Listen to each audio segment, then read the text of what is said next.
It's a group of people that are really overlooked when it comes to the outdoors.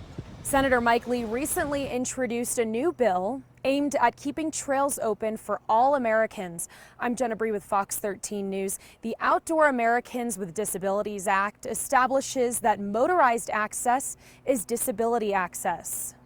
Motorized recreation actually just kind of equals the playing field for everybody, for all taxpayers and every person to enjoy our public lands.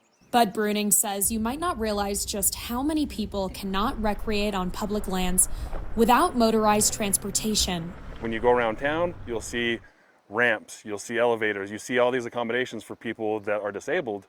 But when you come out here in the outdoors, there's no accommodations. There really isn't. Unless you're a healthy-bodied American that can walk and hike, you're really limited on where you can go. UTV Utah, the Blue Ribbon Coalition, and other off-roading organizations supporting the new bill, which would require the Bureau of Land Management to keep a certain amount of routes open on public land that are already managed for multiple use.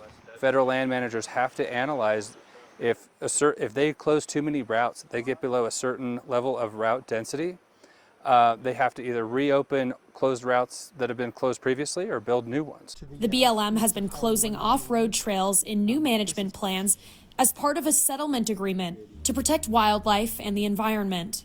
Ben Burr says they're not looking for new trails to be built.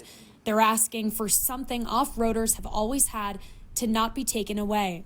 Americans with disabilities are a protected class under the law and under the Constitution. And so we think it's important that they do consider this and that they have statutory rights codified into American law that spell out how they can do that meaningfully.